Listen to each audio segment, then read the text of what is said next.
Hai, kenalin, ini seru nih. Dia si paling julid. Kalau ini Nadia. Kemana-mana selalu bawa ide loh. Nggak lupa juga ada Aina. Dia selalu bijak. Dan ini Ara. Suka belain yang salah. Oh iya, aku Via. Ya emang selalu salah sih. Nggak aku maafin. Wah, namanya juga udah kebiasaan, ya nggak Pia? Iya dong. Oh my god, it's true.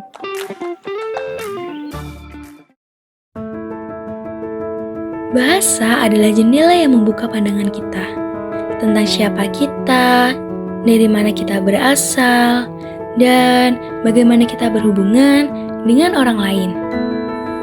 Bahasa harus dijaga dan dilestarikan, karena tanpa bahasa, kita kehilangan lebih dari kata-kata. Kita kehilangan bagian dari diri kita yang tak tergantikan.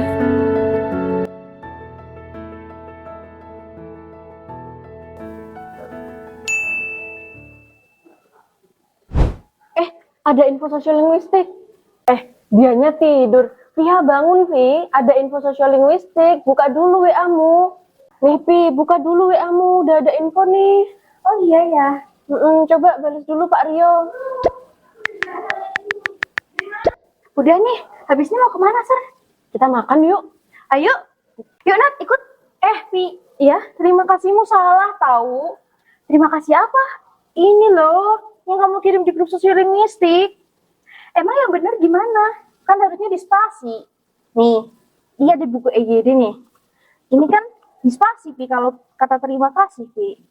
Kita ya, Pi, sebagai mahasiswa pendidikan bahasa dan sastra Indonesia, harus menggunakan bahasa Indonesia dengan baik dan benar. Iya deh, lain kali kalau aku ingat ya. Kamu loh, Pi.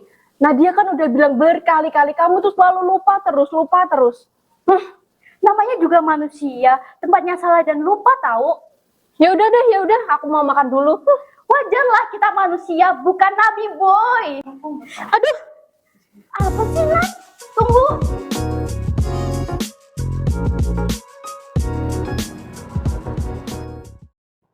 Untuk tugas minggu ini silakan teman-teman mencari materi tentang sosiolinguistik dan diskusikan secara berkelompok ya.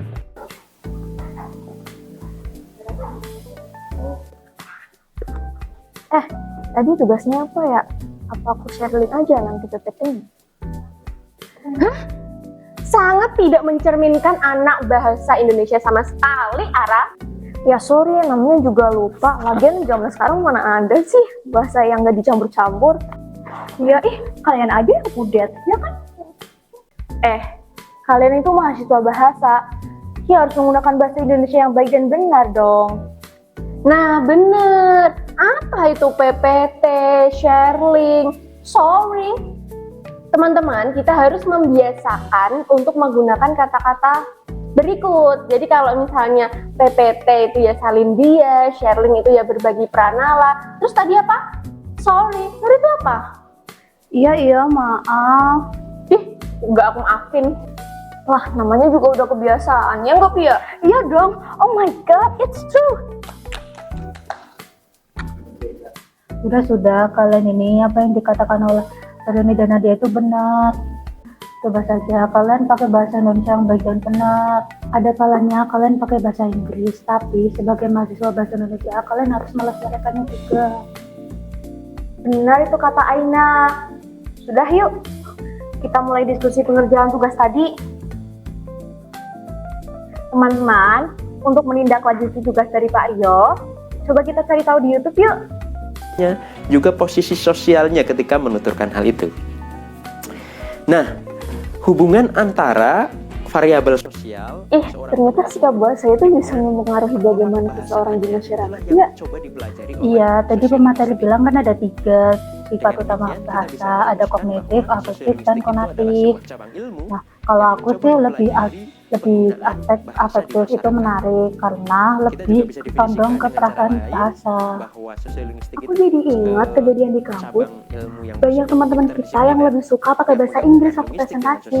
Padahal kan bisa pakai bahasa Indonesia ya. Apa itu juga contoh sikap bahasa? Iya, itu termasuk ya. Berarti mereka punya sikap positif terhadap bahasa Inggris.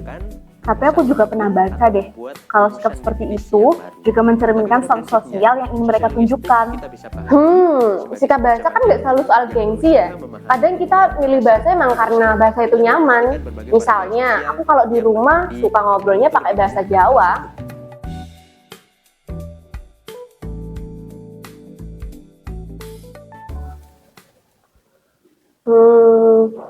Jadi dari video tadi, kalian tertarik ke aspek yang mana? Kalau aku sih lebih suka ke aspek afektif. Misalnya kan kalau kita suka sama budaya Korea, otomatis kita cenderung ingin belajar bahasanya juga kan. Kalau aku lebih condong ke sikap kognitif, di mana seseorang itu lebih memandang bahasa itu keren atau tidak, tapi itu kan tergantung pemikiran masing-masing. Aku setuju sih sama Aina, tapi lebih ke aspek konatif. Misalnya, seseorang yang proaktif belajar bahasa baru, itu kan implementasinya dari sikap bahasanya. Nah, ini yang bikin aku mikir, gimana ya caranya bikin orang punya sikap positif terhadap bahasa daerahnya. Soalnya, di daerahku sendiri tuh, jarang banget anak-anak muda pakai bahasa Jawa lagi. Bisa jadi masalah pendidikan, Via. Mungkin kalau di sekolah diajarkan dengan pendekatan yang lebih menarik, sikap kita terhadap bahasa daerah itu bisa jadi lebih baik deh. Setuju tuh. Di video tadi kan juga dijelaskan kalau sikap bahasa itu dapat dipengaruhi oleh lingkungan. Nah, kalau misalnya keluarga dan masyarakat terus melestarikan bahasa daerah, pasti pengaruhnya besar. Jadi kesimpulannya itu bahasa bukan cuma soal individu, tapi bagaimana kita melestarikan budaya berbahasa kita. Wah, bener banget nih. Aku baru sadar. Kalau begitu, ayo mulai sekarang kita harus coba lebih menghargai bahasa kita. Setuju tuh. Mungkin kita bisa bikin proyek kecil-kecilan untuk meningkatkan kesadaran berbahasa daerah. Ide bagus tuh. Aku mau nonton ulang videonya deh. Siapa tahu ada poin yang terlewat. Oke, ayo belajar lagi.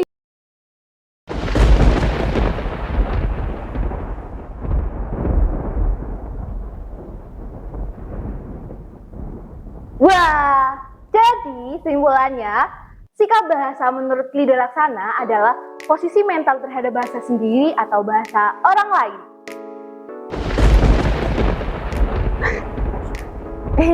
Ada teman-teman. Halo teman-teman. Jadi sikap bahasa itu ada dua jenis. Yang pertama ada yang sikap bahasa yang positif dan sikap bahasa yang negatif. Sikap bahasa yang positif itu ciri-cirinya apa saja teman-teman? Iya, betul banget. Yang pertama adanya kesetiaan bahasa. Yang kedua adanya kebanggaan berbahasa. Dan yang ketiga adanya kesadaran norma bahasa. Nah, kalau ciri-ciri sikap negatif itu, yang pertama ada hilangnya kebanggaan, di mana seseorang itu tidak peduli terhadap bahasanya sendiri. Yang kedua, faktor-faktornya ada dari politik, etnis, ras, dan gengsi. Yang terakhir, dari perilaku. Contohnya kayak ini nih.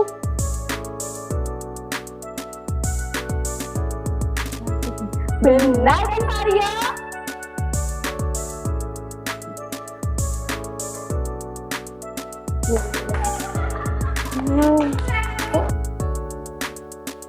Apa?